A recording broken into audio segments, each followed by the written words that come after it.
मैं आज पहलगांव में निर्दोष यात्रियों की नृशंस हत्या पाकिस्तानी आतंकवादियों के द्वारा जो की गई और उसके जवाब में देश के प्रधानमंत्री जी ने दृढ़ इच्छा शक्ति का परिचय कराते हुए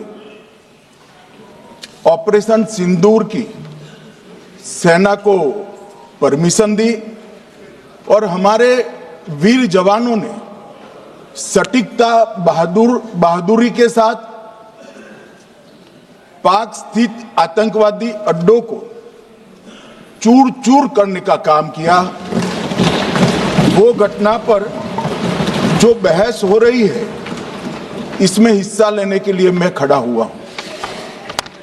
माननीय अध्यक्ष जी, सबसे पहले पहलगांव में जो नृशंस हत्या की गई निर्दोष नागरिकों की, धर्म पूछकर उनको मारा गया, इनके परिवार के सामने मारा गया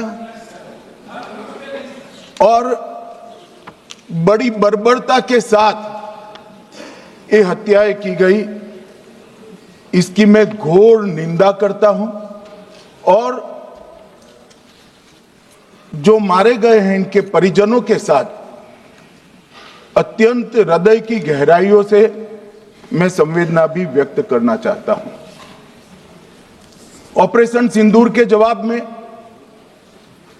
पाकिस्तान के हमारे नागरिक ठिकानों पर गोलीबारी की, इसमें भी कुछ नागरिक हताहत हुए, गुरुद्वारा भी टूटा, मंदिर भी टूटा, जो भी नागरिक उसमें घायल हुए हैं और जो हताहत हुए हैं वो सभी के प्रति मैं पूरे सदन की ओर से गहरी संवेदना व्यक्त करना चाहता हूं।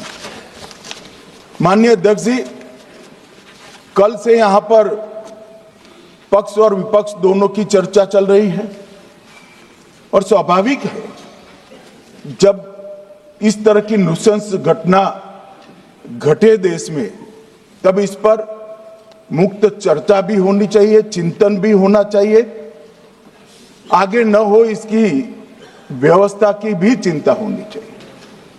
माननीय अध्यक्ष जी, मैं विषय पर आने से पहले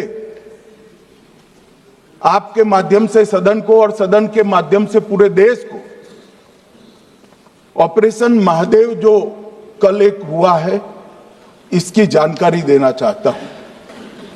माननीय अध्यक्ष जी, कल ऑपरेशन महादेव में सुलेमान उर्फे फैजल जट, अफगान और जिब्रान, 3 आतंकवादी सेना, सीआरपीएफ और जम्मू कश्मीर पुलिस के संयुक्त अभियान में ऑपरेशन महादेव में मारे गए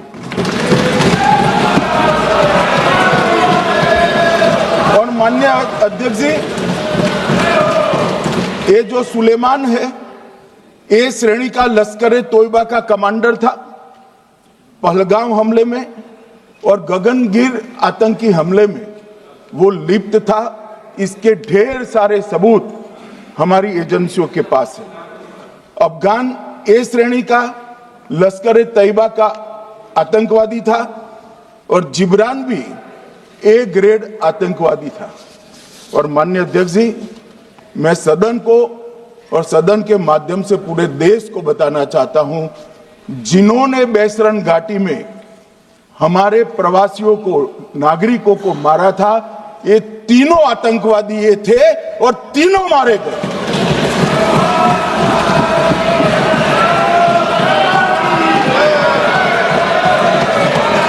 और मान्यवर, मैं आज इस सदन के माध्यम से सेना के पैरा 4, सीआरपीएफ के सारे जवान जो अभियान में शामिल थे और जम्मू कश्मीर पुलिस के जो जवान थे, वो सभी को सदन और पूरे देश की ओर से बहुत बहुत साधुवाद देना चाहता हूं।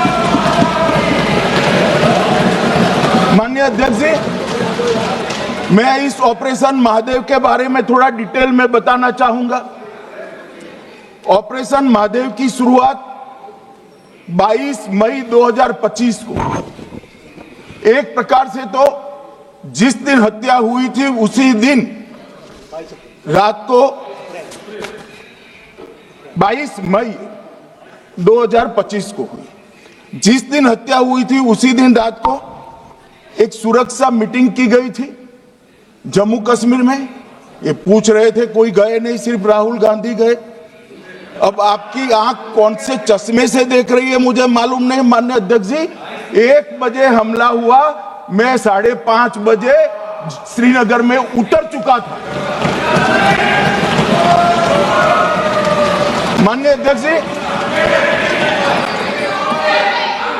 अरे सुनो सुनो, मैं बताता हूँ ना 22 में, सुनो ना प्लीज, धैर्य रखकर सुनो, हमने आपको नहीं टोका है, सुनना पड़ेगा भाई, ऐसे नहीं चलेगा। माननीय अध्यक्ष जी, नहीं, पर बैठे बैठे मत बोलिए आप भी। माननीय अध्यक्ष जी, 23 अप्रैल को टिप्पणी मत करिए। एक सुरक्षा मीटिंग की गई। सभी सुरक्षा बल, सेना, CRPF, BSF, Jammu Kashmir police, और सबसे पहले उसमें निर्णय किया गया कि जो नृशंस हत्यारे हैं वो देश छोड़कर पाकिस्तान भाग न पाए, इसकी हमने पुख्ता व्यवस्था की और भागने नहीं दी। 22 मई को आईबी के पास एक ह्यूमन इंटेल आई और एक क्षेत्र के अंदर, दाची गांव क्षेत्र के अंदर आतंकवादियों की उपस्थिति की सूचना मिली। आईबी और सेना द्वारा दाचीकाम क्षेत्र में अल्ट्रा सिग्नल कैप्चर करने के लिए जो इंस्ट्रूमेंट हमारी एजेंसियों ने बनाए हैं, इसके द्वारा इस सूचना को पुख्ता करने के लिए मई से 22 जुलाई तक लगातार प्रयास किए गए। ठंड में ऊंचाइयों पर हमारे सेना के अधिकारी पैदल इनके सिग्नल प्राप्त करने के लिए घूमते रहे, आईबी के अफसर भी घूमते रहे, सीआरपीएफ भी घूमती रही, और मान्यवर 22 जुलाई को हमें सफलता मिली। सेंसर्स के माध्यम से आतंकवादी होने की पुष्टि मिल गई। तब 4 पैरा जो हमारी सेना का एक हिस्सा है, उसकी नेतृत्व में 4 पैरा के जवान, सीआरपीएफ के जवान और जम्मू कश्मीर पुलिस के जवान मान्यवर एक साथ ये आतंकवादियों को घेरने का काम किया। सेना, सीआरपीएफ, जम्मू कश्मीर पुलिस की मीटिंग भी की गई। जो 5 ह्यूमन एसेट्स थे उनको भी वहां बेचा गया, और कुल मिलाकर कल जो ऑपरेशन हुआ, इसमें हमारे निर्दोष नागरिकों को मारने वाले तीनों आतंकी मौत के घाट उतार दिए। मान्यवर, तीनों के नाम मैंने बताए हैं, सुलेमान उर्फे फैजल जट, अफगान और जिब्रान। मान्यवर, वो तो एक आशंका थी कि यही लोगों ने घटना की है, मगर मैं बाद में एनआईए की जांच पर आता हूं, एनआईए ने पहले से ही इनको, जिन्होंने आसरा लिया था, वो लोगों को गिरफ्तार कर रखा था। उनको खाना पहुंचाने वाले लोगों को अपने कब्जे में रखा था। तो जब आतंकवादियों के शव श्रीनगर आए, इनसे पहचान कराई गई। 4 लोगों ने पहचान लिया, यही 3 लोग थे जिन्होंने पहलगांव में आतंकी घटना को। मगर हमने इस पर भी भरोसा नहीं किया मान्यवर, कोई जल्दबाजी नहीं की।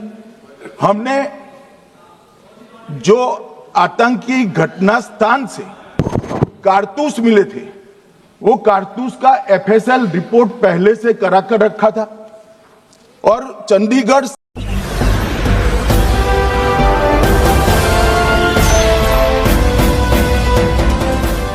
देख रहे हैं लाइव न्यूज 99, राष्ट्र सबसे पहले।